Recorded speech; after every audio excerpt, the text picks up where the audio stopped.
একজনকে একজন হত্যা করবে, দুজন জাহান্নামে যাবে। আপনাকে আমি হত্যা করলাম, আমি তো অন্যায়ভাবে হত্যা করছি আপনি মনে করতেছেন, কিন্তু হাদিস রাসূল বলতেছে দুজন জাহান্নামে যাবে। সাহাবারা জিজ্ঞাসা, ইয়া রাসূলুল্লাহ, একজন হত্যা হয়েছে আরেকজন হত্যা করছে, যে হত্যা করছে সে তো অপরাধী।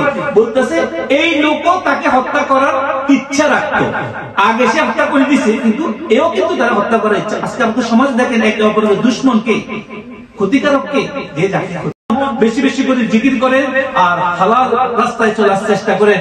আল্লাহ রাব্বুল আলামিন এই বিশেষ সম্পর্কে যদি প্রতিদিন ইস্তেগফার করেন, ঘুমানোর পরে আল্লাহর পক্ষ থেকে আপনাকে জানাই দেওয়া হবে আপনাকে এই মুহূর্তে কি করা উচিত। বর্তমান জমানায় রাসূলুল্লাহ সাল্লাল্লাহু আলাইহি ওয়াসাল্লামের হাদিস, এই কথা বলে শেষ করব, বলতেছে তুমি ঘরের বিছনা হয়ে যাও। বিছনা পর্যন্ত, এই যে মেট আছে না, বিছনা হয়ে যাও। এটা কিন্তু নিজে নিজে চলতে পারে না, এটা কিন্তু নিজে নিজে কি চলতে পারে না। জন্য বলছে যখন ঘরের বিছনা হয়ে যাবা, ঘরের বিছনা তুমি কোনো দিকে মুখ করতে পারে না, আখেরি জামানায় তোমার মুখ বন্ধ করো, কথা কম বলো, যতটুকু পারো নিজেকে প্রয়োজনের বাইরে মানুষের সাথে বেশি কথা বলবা না, কোনো বিষয় নিয়ে কথা কম বলবা না, বেশিরভাগ আল্লাহ জিকিরে ফিকিরে থাকো, কারণ এটা শেষ জামানা। কারণ এখানে একজনকে একজন হত্যা করবে, দুজন জাহান্নামে যাবে।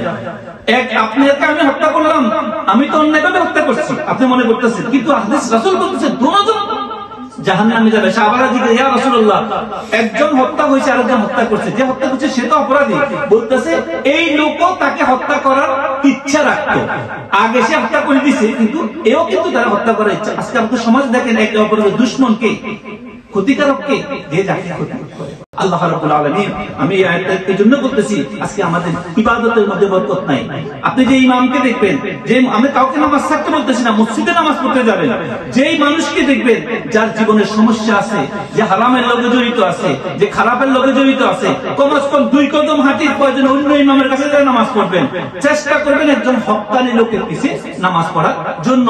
খালি ফরজ জামাত করতেছেন তা নয়, আপনাকে আল্লাহ ব্রেন দিছে, বুদ্ধি দিছে, শক্তি দিছে, যে আপনি কার পিছে নামাজ পড়তেছেন, তার জীবন আচরণ কি, তার কার্যক্রম কি, এই জন্য চেষ্টা করবেন। নাহলে চেষ্টা করবেন নিজেকে নিজে করার জন্য। কমস কম যেই ফিরসাবটা মানেন, তার জীবন কেমন, তার কার্যক্রম কেমন, আপনি তাকে ফলো করার চেষ্টা করেন। যদি তার মধ্যে হারাম কলঙ্ক থাকে, সেখান থেকে যে আলেমকে ফলো করেন, ইউটিউব দেখেন, ওই আলেমের জীবন কেমন, কিছুক্ষণ আপনি যে রাজনৈতিক নেতাকে ফলো করেন, যে পার্টি করেন, ওই পার্টির লিডার কি করে একটু দেখেন।